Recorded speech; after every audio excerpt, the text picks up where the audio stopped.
especially TV and the movies, will be used to spread propaganda and desensitization. Using subliminals, magic, fear, and chemicals, the Illuminati will continue to interfere with free moral agency. Chemicals causing sickness, submissiveness, and infertility will be found in the food and water. Medications resulting in pliability will be forced on children. Cancer will be the new way to die. TV, clergy, movies, and schools will be the vectors by which highly advanced mind control techniques will be delivered. Vanity and fear will be subtly doled out on every show. You will see the global arbitrator or global government depicted as the solution. Evil men will be praised and placed into positions of power. The good will be silenced, murdered, and consistently demoted. The individual will grow estranged from their family and friends. The children will be distant from their parents, and families will splinter. The distinction between the genders will fade as homosexuality becomes ordained and androgyny becomes fashionable. The Illuminati will continue to promote a gender war, constantly increasing the gap between the genders to the point where no marriage is safe and no relationship is sacred. Both genders will find themselves surrounded by images of beauty whose requirements few could fulfill, and this will further instill frustration. Loyalty will become pragmatism, faith will become practicality, and affection will be relegated to the symbiotic. In this future, the adults will act like children, while the children act like adults. Not even genetics is left a quiet front in this war, because whole generations of crop plants will be ruined by genetic manipulation. There shall be a day when the trees bear no fruit, and the skies bear no rain. Even people who were born with certain traits will be euthanized like weeds. The masses, growing ever more materialistic, will begin making superficial choices regarding their mating partners, which results in the altering of the very gene pool of the human race. Eventually, will come war in the Middle East and East Asia. The Middle East and the Far East will serve as the major theaters in the coming World War.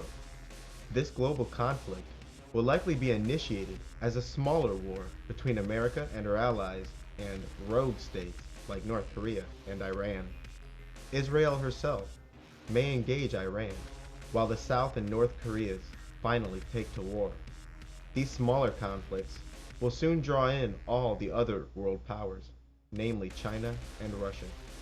Proposals involving the weaponization of space will be expensive, wasteful, and may further incite tensions between the superpowers. The Western nations will naturally side with America, and, although I'm not sure of Russia's role, China's role will surely be adversarial to America in the coming World War. This World War will crush the human spirit and will play a major role in the masses' acceptance of global government.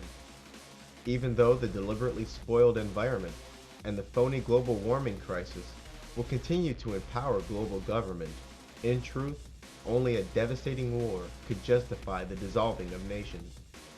This war is not likely to have a clear winner, but instead will exhaust all the parties involved, the superpowers in particular. Such is its purpose. In the midst of devastation, and at the height of despair, the human race will finally submit to a single authority.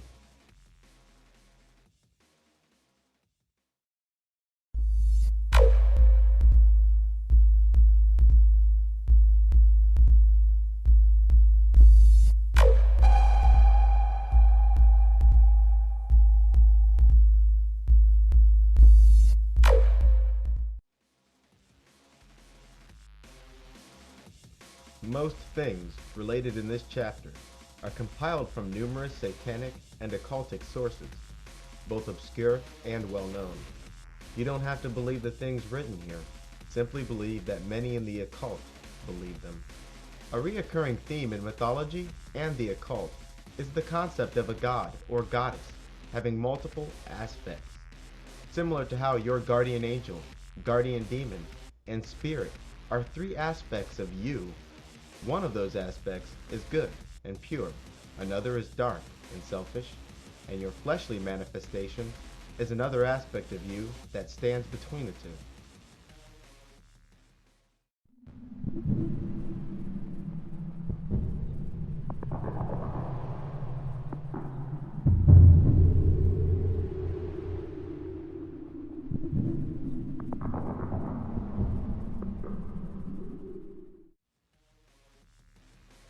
Yahweh.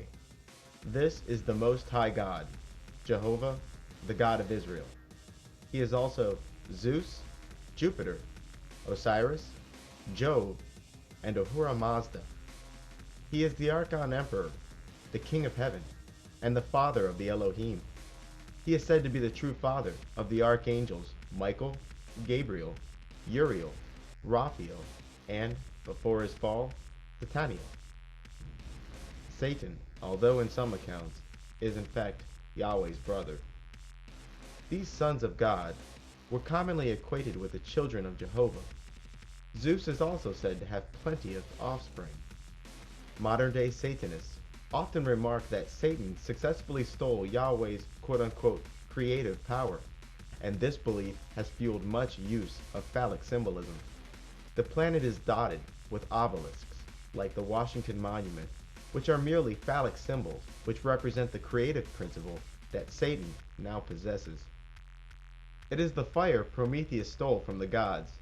The act of stealing Jehovah's creative principle, however, also resulted in the discontinuance of the birth of new angels, now a race whose numbers are forever in decline.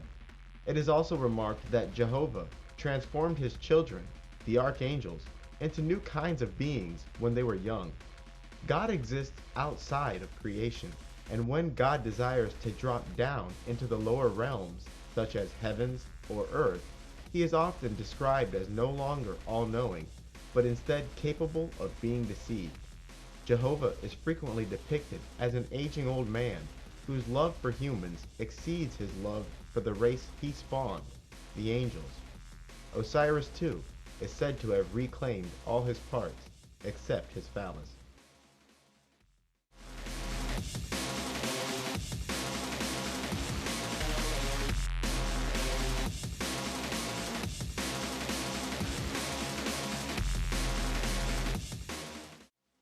It was the Archangel Michael and his army who expelled Satan, his uncle or brother, from heaven. Satan and the other expelled angels were cast into the black void in the universe, now called Hell. Before Satan's banishment, Jehovah allegedly assigned Satan as his favored son and second in command, with Archangel Michael as third in command. Michael is said to have gray-colored hair, beard, and eyes. It is also alleged that Archangel Michael spoke to Satan before his fall, attempting to dissuade him from his ambition, which was to seize the throne of God himself. Archangel Gabriel is said to be the angel responsible for destroying the Nephilim race with a flood. Gabriel is thought to be the swiftest of the angels and used as a messenger, who sits on the left side of God's throne. He is often associated with a metal cutting instrument which he uses as a weapon to strike down the enemies of God. Some have suggested that Gabriel at some point lost the favor of God, but was redeemed. It has also been remarked about Gabriel that it was he, at the behest of God, that confused the languages and divided man into his many current sub-races. Islam and the Prophet Muhammad are said to have been guided by the teachings of Archangel Gabriel. It was the duty of Archangel Raphael to bind Azazel, or Lucifer, and cast him from the Garden of Eden and quote-unquote into darkness. Raphael's physical description is one of a handsome youth, arrayed in purple robes. It is said that Raphael is among the gentlest of the spirits, especially compared to the other archangels. Frequently equated with Osiris, Jesus Christ is often spoken of as a demon hunter and civilizer, with the story of Osiris predating the story of Jesus Christ by more than one